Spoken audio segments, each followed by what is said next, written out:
Bismillahirrahmanirrahim. Assalamualaikum warahmatullahi wabarakatuh. Alhamdulillahirabbil alamin, wassalatu wassalamu ala asrofil anbiya'i wa mursalin, wa ala alihi wa ashabihi ajmain amma ba'du. Pemirsa Sinpo TV dimanapun berada, mari bersama-sama kita panjatkan puji syukur kehadirat Allah Subhanahu wa Ta'ala yang telah melimpahkan rahmat serta karunia-Nya, sehingga di hari yang berbahagia ini kita bisa kembali berjumpa dalam program Islam Penuh Cinta, penyejuk hati, penyegar iman. Bersama saya Tiara Dianti dan tentu seperti biasa saya tidak sendiri, sudah hadir di tengah-tengah kita Bapak Ustadz Ahmad Haris Riswanto. Assalamualaikum Pak Ustadz. Waalaikumsalam warahmatullahi wabarakatuh. Kabarnya gimana Pak Ustadz? Alhamdulillah sehat, baik. Alhamdulillah baik. Semoga kesehatan ini juga bisa dirasakan oleh seluruh pemirsa Sinpo TV dimanapun berada. Nah pemirsa, di Islam Penuh Cinta kali ini kita akan ngobrol terkait dengan antara sabar dan syukur. Nah ini maksudnya seperti apa ini? Ternyata ada korelasinya gitu ya Pak Ustadz antara sabar dan syukur. Nah untuk penjelasan lebih lanjutnya kita akan langsung saja mendengarkan. Silahkan Pak Ustadz. Assalamualaikum warahmatullahi wabarakatuh. Waalaikumsalam warahmatullahi wabarakatuh. Alhamdulillahilladzi an'ama alaina bi ni'matil imani wal islam. Summa salatu wassalamu ala sayyidina Muhammadin sallallahu alaihi wasallam wa ala alihi wa ashabihi wa jami'i ummatihi ila yaumil qiyam, amma ba'du. Saudaraku pemirsa Sinpo TV dimanapun berada, juga Mbak Tiara, semoga Allah terus mengaruniakan rasa syukur, rasa sabar dalam kita mengarungi proses kehidupan kita. Obrolan kita tentang sabar dan syukur. Dalam menjalani kehidupan kita ini kan hanya ada dua kemungkinan. Kemungkinan kalau nggak suka ya duka, kalau nggak berhasil ya gagal, kalau nggak lagi luas ya sempit, kalau nggak tertawa ya nangis, itulah. Kemungkinan cuma dua itu kan. Pada prinsipnya yang terjadi pada diri kita ini ada yang sesuai dengan keinginan kita, ada yang tidak sesuai dengan keinginan kita. Lalu bagaimana kita menyikapi dua hal yang akan terus bergantian silih berganti dalam kita jalani kehidupan ini, agar dua-duanya, dua kondisi yang kelihatannya berlawanan itu bisa menjadi sumber kebaikan buat kita. Bagaimana saat lagi berduka, saat lagi suka, saat lagi berhasil, saat lagi gagal kan itu. Ada satu hadis Rasulullah Sallallahu Alaihi Wasallam yang diriwayatkan oleh Imam Muslim, dicatat oleh Imam Nawawi dalam Riyadhus Shalihinnya. Rasulullah sampaikan begini: Ajaban li amril mu'min, inna amrahu kullahu lahu khair. Sungguh menakjubkan urusan atau problem yang dihadapi oleh orang yang beriman. Bahwa semua urusannya, semua kejadian yang menimpanya sebetulnya itu baik. Berhasil ya baik, gagal ya baik. Lah gimana menyikapinya kok wong harapannya berhasil kok tapi nyatanya gagal? Walaisa dzalika li ahadin illa lil mu'min, dan itu tidak terjadi bagi orang yang selain yang imannya kuat. Kalau imannya kuat, maka mau gagal, mau berhasil, mau suka, mau duka, mau senang, mau susah, itu hanya sekedar pergantian sementara aja. Semuanya akan menjadi lumbung kebaikan. Nah, terus lanjut Rasulullah sallallahu alaihi wasallam begini. In asobathu sarra syakara fakana khairan lahu. Kalau dia lagi senang, lagi berhasil, lagi tertawa, jangan lupa syukur. Lah syukur itu juga ladang pahala. La in syakartum la azidannakum wa la in kafartum inna adzabi lasyadid. Orang yang bersyukur nikmatnya makin ditambah, kalau ya kufur ya hati-hati, azab Allah sangat pedih.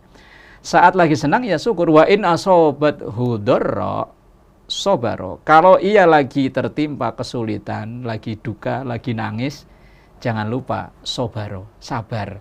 Fakana khairan lahu, maka itu juga menjadi lumbung kebaikan buat dia.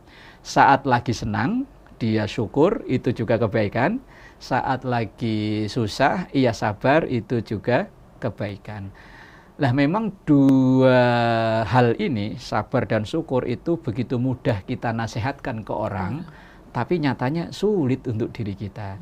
Saat teman kita lagi mengeluh dengan pekerjaannya, kadang kita nasihatin, syukurin aja, di luar banyak kok yang nganggur. Padahal dalam diri kita, saya juga ini aslinya. Ketika teman kita lagi tertimpa musibah, sabar. Maka itu salah satu hikmah takziah kan itu, sabar. Itu ketika kita menasihatkan ke orang lain memang begitu mudahnya, begitu enaknya. Tapi suatu saat kita kena sendiri, kita butuh orang lain. Maka dalam wasiat sabar itu, dalam wal asri itu kan watawasau bil haq, watawasau bis sabr, saling.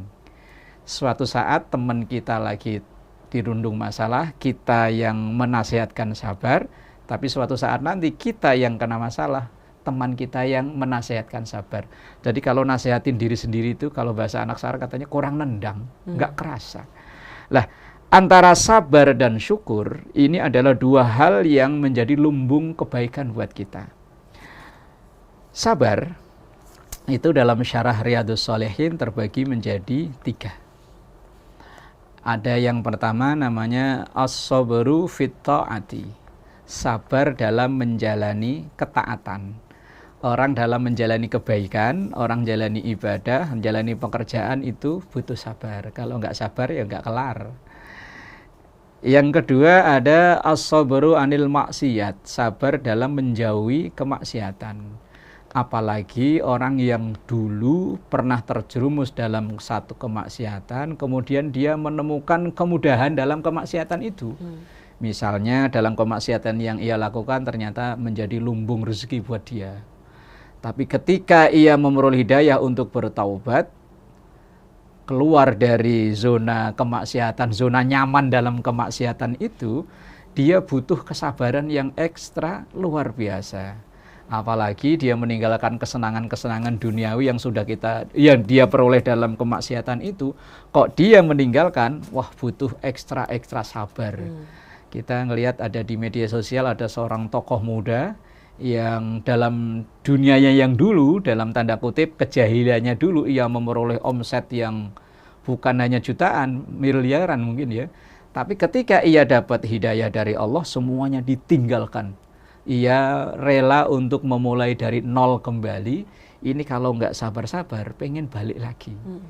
Nah, kita misalnya yang dulu pernah berada dalam zona nyaman kesalahan, kemudian kita bertaubat kembali, itu kalau nggak sabar-sabar, terkadang ketika kita mengalami kesulitan dalam taubat itu, kita pengennya kembali ke yang itu tadi. Maka yang sabar yang kedua adalah as-sabru anil maksiat, sabar dalam menjauhi maksiat.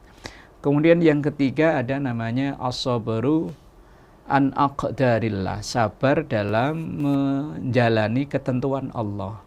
Karena ketentuan Allah itu terkadang berbanding terbalik dengan apa yang kita inginkan.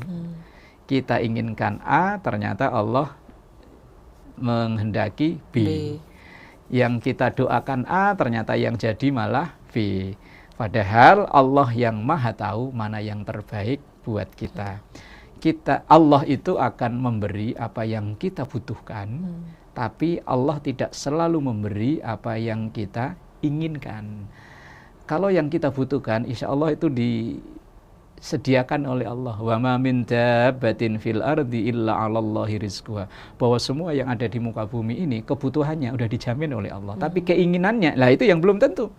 Lah kadang keinginan kita itu berbanding terbalik dengan apa yang dikehendaki oleh Allah, maka dalam hal itu juga kita butuh sabar. Maka sabar itu ada 3 klasifikasi tadi.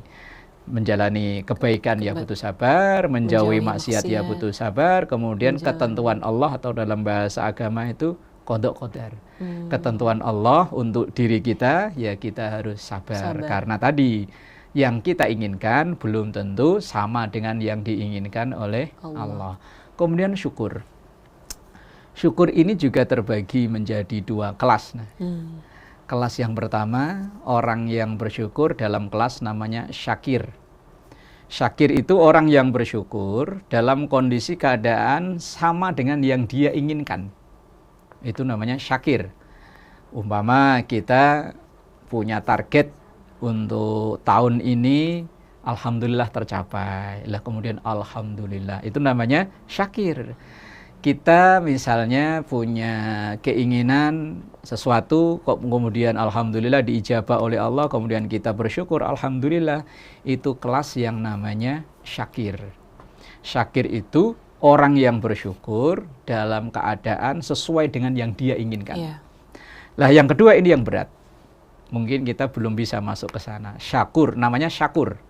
Beda antara syakir dan syakur. Kalau syakir itu bersyukur sesuai pas dengan keinginan yang dia inginkan. Kalau syakur itu orang yang tetap bersyukur, tapi keadaannya berbanding terbalik yang dia inginkan. Wah, ini yang berat ya. Berat, bukan sembarangan ini. Memang dalam Quran yang syakur itu wa qalilum min ibadiyas syakur. Sedikit sekali orang yang masuk dalam kategori syakur. Itu. Misalnya dia, semua orang pengen sehat tapi ternyata dikasih sakit. Semua orang pengen usahanya sukses, ternyata dia malah terpuruk ekonominya. Tapi dalam kondisi seperti itu dia masih mengucap alhamdulillah. Ibadah masih dijalani, hidup dengan tetangga kanan kiri masih baik-baik saja. Itu termasuk tanda syukur.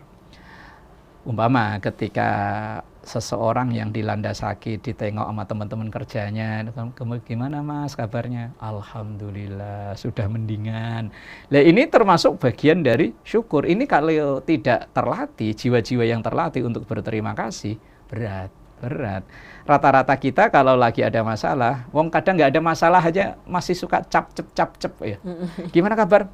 Aduh, lagi sulit ini, lagi nggak kayak kemarin-kemarin, usaha lagi seret dan lain sebagainya. Nah untuk memperoleh itu memang ya butuh proses tadi. Memang kita awalnya berlatih dari pribadi yang syakir dulu, tapi suatu saat kalau jiwa kita sudah tertempa dengan latihan-latihan, insya Allah akan naik kelas menjadi syakur. Itu tadi. Wallahu a'lam bishawab. Baik, terima kasih Pak Ustadz. Tadi sudah disampaikan bahwa sabar itu ada 3 ya Pak Ustadz tadi golongannya ya. Dan juga untuk syukur ini dibagi juga menjadi 2 kelas. Nah nanti kita akan kembali ngobrol terkait dengan antara sabar dan syukur. Usai jeda tetaplah bersama kami di Islam Penuh Cinta. Penyejuk hati, penyegar iman.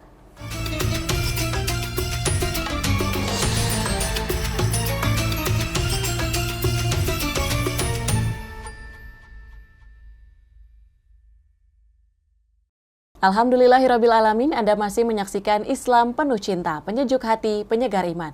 Masih bersama saya Tiara Dianti dan tentu bersama Bapak Ustadz Ahmad Haris Riswanto. Di Islam Penuh Cinta kali ini tadi kita sudah membahas ya Pak Ustadz terkait dengan antara sabar dan syukur. Bahwa ternyata keduanya bisa menjadi lumbung kebaikan buat kita jika kita bisa menerapkannya dengan baik ya Pak Ustadz. Tadi di segmen awal juga Pak Ustadz sudah menyebutkan bahwa ternyata sabar juga ada tingkatannya ya, ada kelasnya Pak Ustadz ya, yaitu sabar dalam menjalani ketaatan, sabar dalam menjauhi kemaksiatan, kemudian sabar dalam menjalani ketentuan Allah. Tentu ini termasuk berat untuk dijalankan, mungkin butuh proses, butuh latihan dan juga istiqomah tentunya ya Pak Ustadz ya.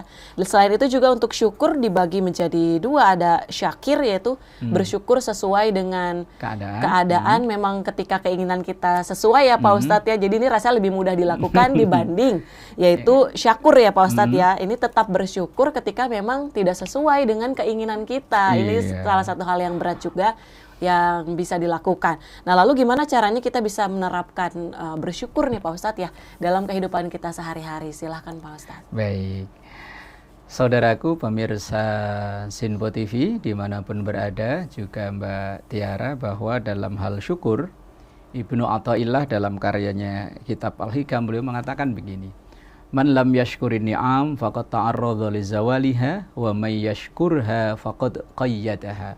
Orang yang tidak mensyukuri karunia Allah, maka bersiap-siaplah karunia itu akan dicabut atau diambil kembali oleh Allah Subhanahu wa taala. Lah kemudian wa amma syukru ala salasati anwa'in. Adapun syukur itu ya dengan 3 tahapan. Tahapan yang pertama yaitu asyukru bil lisan, yaitu syukur dengan lisan, dengan ucapan. Ya dengan alhamdulillah. Kalau bahasa kita bahasa Indonesia ya terima kasih. Karena sabda Rasulullah sallallahu alaihi wasallam, "Man lam yashkurin nas lam yashkurillah." Siapa yang tidak bersyukur, tidak berterima kasih kepada manusia, juga ia pertanda tidak bersyukur kepada Allah. Berarti berterima kasih kepada manusia, pada sesama kita, itu sebagai pertanda orang itu bersyukur kepada Allah. Nah, yang pertama tadi, tahapan yang awal adalah melatih diri bersyukur dengan lisan kita, dengan mengucap Alhamdulillah. Kemudian yang kedua, asyukuru bil arkan, yaitu syukur dengan perbuatan. Dalam idiom bahasa Indonesia itu terima kasih. Artinya orang yang bersyukur setelah dia menerima sebagai bentuk syukur, maka dia akan kasih. Terima kasih. Kalau dalam Islam yang wajib 2,5%. Dalam zakat mal, dalam zakat fitrah cuma hanya 3 kilo atau 3,5 liter per tahun. Itu sebagai bentuk terima kasih. Setelah kita menerima karunia Allah yang nggak terhingga jumlahnya, ya ada yang kita kasih. Umpama kita habis terima gaji, ya jangan lupa gaji yang kita terima ini jangan hanya terima aja, tapi ada kasihnya. Itu bentuk syukur, tapi syukur bil arkan, dengan perbuatan ini. Kenapa kita harus mengalirkan? Kan ibaratnya kita terima, setelah itu kasih. Karena kalau yang mengalir itulah yang sehat. Air kalau ngendep berhenti, menggenang, itu akan menjadi sumber penyakit. Tapi kalau ngalir, itu yang sehat. Begitupun rezeki kita. Karunia Allah ini akan menjadi sehat kalau ngalir. Lah ngalir itu diantaranya dengan arkan. Arkan itu dengan perbuatan. Misalnya begini. Allah mengaruniakan kesehatan panca indera kita seluruh tubuh ini. Lah sebagai bentuk syukur, maka ya kita gunakan panca indera ini yang tidak menentang apa yang dikehendaki oleh Allah. Itu yang disebut dengan syukur. Kita bekerja dengan baik, beribadah dengan baik, bersosialisasi dengan masyarakat sekitar kita dengan baik, itu bagian daripada syukur. Lah orang yang sebaliknya, orang dikasih badan sehat malah buat maksiat, itu berarti dia kufur. Nah, kufur nikmat. Lah kufur nikmat itu bahaya. Lah orang bersyukur selain dibuktikan dengan perbuatan itu tadi, juga ada dalam Al-Qur'an, fa amma bi ni'mati rabbika fahaddis. Adapun dengan karunia Tuhanmu, dengan nikmat Tuhanmu fahaddis, maka nampakkanlah. Syukur itu tampakkan, tunjukkan, karena at-tahaddusu bin ni'mati syukrun, bahwa menunjukkan, menampakkan karunia Allah itu bagian dari syukur. Nah, kita anggota badan ini masih sehat, seger bugar, kita manfaatkan untuk hal-hal yang positif, itu bagian daripada syukur. Walaupun mungkin mulut nggak ngucap Alhamdulillah, tapi panca indera seluruh tubuh ini bergerak untuk kemaslahatan, itu bagian dari syukur. Kemudian cara syukur yang ketiga, ini mungkin yang agak paling berat ini, yaitu asyukuru bil jinan, yaitu syukur dengan hati. Mungkin mulutnya ngucap Alhamdulillah, badannya gerak, cuman kadang hatinya ini belum terima. Hatinya ini belum benar-benar berterima kasih, masih kalau bahasa orang Jawa itu kemprungsung. Kemprungsung itu apa ya? Masih belum terima bahwa saya kok dapat cuma segini sih. Masih ngedumel aja. Sementara si Ono yang kayaknya perannya nggak begitu besar kok dapatnya lebih banyak. Walaupun mungkin itu nggak terucap di mulut, tidak terlihat dari gerak tubuh, tapi dalam hati. Ini malah yang makin berat ini. Karena nanti akan timbulnya jadi penyakit hasut, jadi penyakit iri, dengki, kalau orang itu tidak bisa bersyukur. Nah, maka syukur tingkatan yang tertinggi itu sebetulnya yang ada dalam hati orang tersebut. Setelah ucapannya dia mengucap Alhamdulillah, dibuktikan dengan gerak tubuh, dengan anggota badan ini, dan kemudian kontrol dalam, kontrol aslinya kan dalam sini.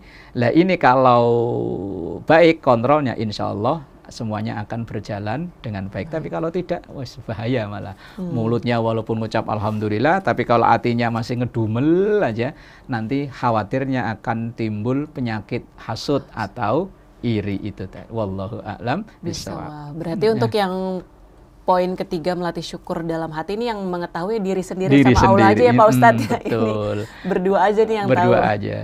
Nah Pak Ustadz, kalau misalnya kita tadi di awal ngebahas terkait dengan antara sabar dan syukur. Nah, ini apakah sabar dan syukur ini harus seimbang atau gimana Pak Ustadz dalam pelaksanaannya?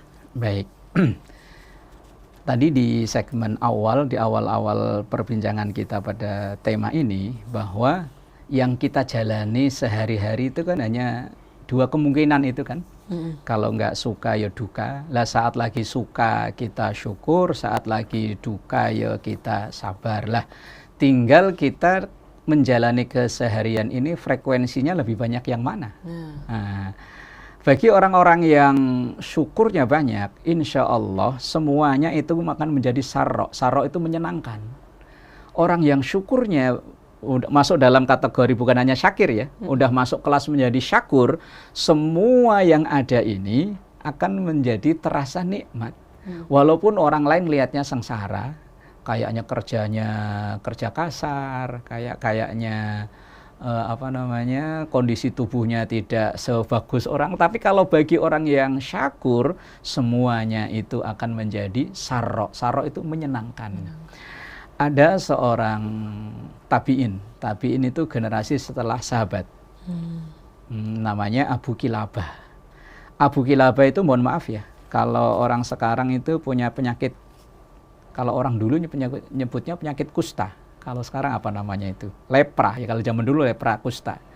Yang penyakit itu lama-lama akan ujung-ujung jarinya ini lama-lama akan tergerus oleh penyakit, lama-lama habis. Nah, penyakit itu bisa menular dan konon zaman dulu itu kalau ada orang punya penyakit itu dijauhi, bahkan dikarantina kalau sekarang. Lah, Abu Kilabah itu diriwayatkan beliau punya penyakit itu sehingga ia dikucilkan dari pergaulan masyarakat. Dulunya beliau yang hidup dengan normal, dengan seperti orang-orang pada umumnya, karena dia punya penyakit itu akhirnya dikarantina, diasingkan. Kemudian ketika ada yang berani untuk datang ke beliau, ketika beliau ditanya, jawabannya sungguh di luar dari dugaan orang. Kalau orang dalam kondisi punya penyakit, dikucilkan dari kehidupan masyarakat luas, tentu dia akan marah dan lain sebagainya. Tapi ternyata enggak. Ketika ditanya, wahai kondisimu, wahai Abu Kilabah, kondisimu sekarang gimana? Beliau menjawab, alhamdulillahilladzi faddalani ala katsirin mimman khalaqa tafdhila. Segala puji bagi Allah yang telah memberikan berbagai macam kelebihan kepadaku dibanding yang diberikan kepada makhluk-makhluk Allah yang lain. Padahal beliau lagi sakit, hidupnya terusir dari masyarakat. Lah kok masih bisa mengucap Allah memberikan berbagai macam kelebihan kepadaku. Itu bagi orang yang syakur. Maka frekuensi hidup orang yang syakur semuanya menyenangkan. Maka yang ada dalam dirinya hanya syukur, syukur, syukur, dan syukur. Itu bagi orang yang kelas syakur. Lah kita ini kan untuk kelas itu kan kayaknya masih jauh panggang dari api, masih jauh. Lah untuk kelas syakir ya memang frekuensi kehidupan kita itu ya ada dua kemungkinan. Kalau nggak sabar ya syukur, kalau nggak susah ya senang, kalau nggak suka ya duka, ya itu frekuensi. Tinggal frekuensi yang kita rasakan itu lebih banyakkan yang mana. Yang mana? Bagi orang-orang yang hebat tentu syukur itu yang lebih dominan daripada sabar, walaupun sabar itu juga lumbung pahala. Kalau dalam hadis yang saya bacakan di awal bahwa syukur jadi lumbung pahala, sabar juga lumbung pahala. Tinggal kita pinter-pinternya menyikapi keadaan yang kita jalani saat ini. Wallahu a'lam bishawab. Baik, terima kasih Pak Ustadz. Semoga Allah memberikan kita sabar dan syukur ya Pak Ustadz dalam mengarungi kehidupan ini. Tentu memang tidak mudah untuk menjalaninya, butuh proses, tapi semoga kita bisa menerapkannya dalam kehidupan kita sehari-hari. Dan semoga melalui topik Islam Penuh Cinta kali ini bisa memberikan manfaat bagi seluruh pemirsa Sinpo TV dimanapun berada. Akhir kata pemirsa, saya Tiara Dianti, mewakili seluruh kerabat kerja yang bertugas, pamit undur diri. Terima kasih. Wassalamualaikum warahmatullahi wabarakatuh. Astaghfirullahaladzim laqal ma'bud ya dzal jalali wal ikram. Bismillahirrahmanirrahim. Alhamdulillahi rabbil alamin. اللهم صل على سيدنا محمد وعلى آل سيدنا محمد. ربنا هب لنا من أزواجنا وذرياتنا قرة أعين واجعلنا للمتقين إماما. اللهم اجعلنا أولادنا وأهلنا وذرياتنا من أهل العلم وأهل الخير وأهل القرآن، ولا تجعلنا وإياهم من أهل الشر والضير والإسيان. ربنا تقبل منا صلاتنا وصيامنا وركوعنا وسجودنا وقراءتنا وجميع أعمالنا وتمم تقصيرنا يا الله يا رب العالمين. اللهم اجعل جمعنا هذا جمعا مرحوما وتفرقنا من بعده تفرقا معصوما. اللهم إنا نسألك الهدى والتقى والأفاف والغنى. وصلى الله على سيدنا محمد وعلى آله وصحبه وسلم والحمد لله رب العالمين. والسلام عليكم ورحمة الله وبركاته. Waalaikumsalam warahmatullahi wabarakatuh.